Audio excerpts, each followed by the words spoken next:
ধরে এনে বাজারে গোডাউনে আটকে রেখেছিল। তা আমি সকালবেলা শুনতে পেয়ে আমি দেখতে গেছি, কিন্তু আমি দেখতে যাওয়ার পরেই ওখানে সীমানগর থেকে বিএসএফ আসে, শাহাপুর ক্যাম্প থেকে আসে, এসেই তারা শুরু করে তাদের ঢুকে ঢুকে গুলি করে তারও অনেকে আহত ছিল, তার মধ্যে আমার অবস্থা ছিল খুব সিরিয়াস। মাঝে চলে এসেছি আবার একটা নতুন ভিডিও নিয়ে। দেবকুমার ফিজিক্যাল এক্সারসাইজে আরো একবার ওয়েলকাম জানিয়ে আমরা আমাদের ভিডিও শুরু করছি। তো আমরা কিছুদিন যাবত তো ভিডিও করি, কি ধরনের ভিডিও করি সেটা আপনারা সকলেই জানেন। তো আজকে আমরা এই সম্পর্কে আমার দাদু হন, মানে যেহেতু বয়স্ক লোক, ওনাকে কি বলবো আর দাদু বলে সম্বোধন করেছি। তো এনার কিছু জীবনী এনার মুখ থেকে শুনে নেব। আজকে একটু ভিন্ন রকমের, মানে একটু অন্য রকমের ভিডিও নিয়ে চলে এসেছি আপনাদের পাশে। আশা করছি আপনাদের সকলের খুব ভালো লাগবে আর আপনারা সকলে দেখবেন। তো এই দাদুর মুখ থেকে কিছু শুনে নেব, তার আগে কাকুর মুখ থেকে কিছু শুনে নিই, তারপরে দাদুর মুখ থেকে শুনবো। আচ্ছা, নমস্কার, আমি দেবকুমার। আমি কয়েকটা কথা বলতে চাই। আমার এই কাকা হয় আর কি। এনার হচ্ছে আজকে দীর্ঘ অনেক বছর আগে ওনাকে কিন্তু এখানে ওনার এই পাটা কিন্তু পুরো ডিস্টার্ব। উনি হাঁটতে চলতে পারে, কিন্তু উনি যে কাজটা করতো সেই কাজটা উনি করতে পারছেন। উনি আগে তাঁতের কাজ করতে পারেন, তাঁত বোনাতো, কাপড়, শাড়ি টাড়ি এইগুলোর কাজ করতো, সেগুলো উনি করতে পারে না। এখন উনি অন্য কাজ করে, কিন্তু সেটা ওনার শারীরিক দিক দিয়ে করার মতো না, তাও করতে হয়, যেটা না করলে তো বেঁচে থাকা যায় না। সেই জন্যই ইনি করে। আচ্ছা, ইনি কিছু বলবে আর কি। খগেন্দ্রনাথ বিশ্বাস। কারণ আমি একজন শারীরিক প্রতিবন্ধী। কারণ আমার 1991 সালে 17ই মার্চ দেবনাথপুরে একটা গোলাগুলি হয়, গোলাগুলি না, সেটা হচ্ছে বিএসএফ। তারা গরু চুরের সাথে ছিল।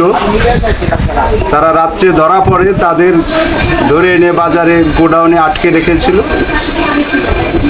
তা আমি সকালবেলা শুনতে পেয়ে আমি দেখতে গেছি, কিন্তু আমি দেখতে যাওয়ার পরেই ওখানে সীমানগর থেকে বিএসএফ আসে, শাহাপুর ক্যাম্প থেকে আসে, এসেই তারা গুলি শুরু করে লোপাছাড়ি।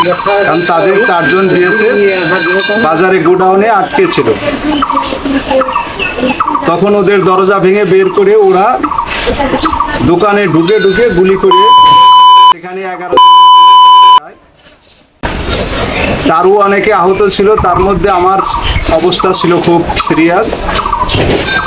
প্রথমে আমাকে তেহট্ট হসপিটাল নিয়ে যাওয়া হয়, ওখান থেকে ট্রান্সফার করে কৃষ্ণনগরে পাঠায়, শক্তিনগরে। ওখানেও যখন কাজ না হয় তখন আমাকে কলকাতা চিত্তরঞ্জন হসপিটালে ভর্তি থাকি আমি 3 মাস। ওখানে থাকার পরে আমার পায়ে অপারেশন হয়।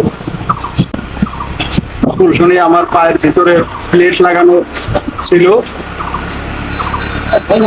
প্লেট লাগানোর পরেও আমার পাটা 1 ইঞ্চি বেশি শক্ত। সেই থেকে আমি একজন শারীরিক প্রতিবন্ধী।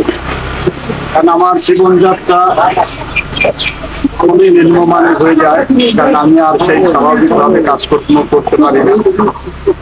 তবু পেটের জন্য আমাকে যত কষ্টই হোক তার মধ্য দিয়ে বেঁচে থাকার তাগিদে কষ্ট সহ্য করেও আমি আজ এই জায়গায় দাঁড়িয়ে আছি। এই পর্যন্ত আমি কোনো সরকারি সাহায্য সহযোগিতা পাইনি। তবে এরা এসছে, যদি এদের মারফতে যদি আমার শারীরিক বা অর্থনৈতিক কোনো সুরাহা হয়, তার ব্যবস্থা আমি এদের মাধ্যমে আপনাদের কাছে রাখছি। এই করে আমি আমার এই গোলাগুলিতে ওখানে 11 জন স্পট ডেথ হয়, আর আমরা আহত ছিলাম অনেক মানুষ। তার মধ্যে আমার অবস্থাই সবচেয়ে সিরিয়াস। নমস্কার, আপনারা সকলে তো শুনলেন যে এই দাদুর বক্তব্য। তো আপনাদের কাছে আশা রাখবো যে আপনারা সকলে আমাদের ভিডিওটা দেখবেন এবং সাবস্ক্রাইব করবেন, যারা নতুন আছেন শেয়ার করবেন, আমাদের পাশে দাঁড়াবেন। কেউ যদি আর্থিকভাবে সাহায্য করতে চান তাহলে আমাদের স্ক্রিনে দেওয়া নাম্বারে যোগাযোগ করবেন। আর কি বলবো, আপনারা সকলেই জানেন আমরা কি করি। আমরা তো আর অন্য টাইপের ভিডিও করি না, আমরা সকলের মাঝে সকলের সাহায্য করার জন্যই আমরা এগিয়ে যাই, যতটুকু পারি করার চেষ্টা করি। কিন্তু আপনাদেরকে ছাড়া তো কোনোভাবে সম্ভব নয়, তাই আপনাদের কাছে বারবার আশা রাখছি, আপনারা আমাদের আশাটা রাখবেন। এই বলে আজকে আমাদের বক্তব্য এখানটা শেষ করছি। সকলে সুস্থ থাকবেন।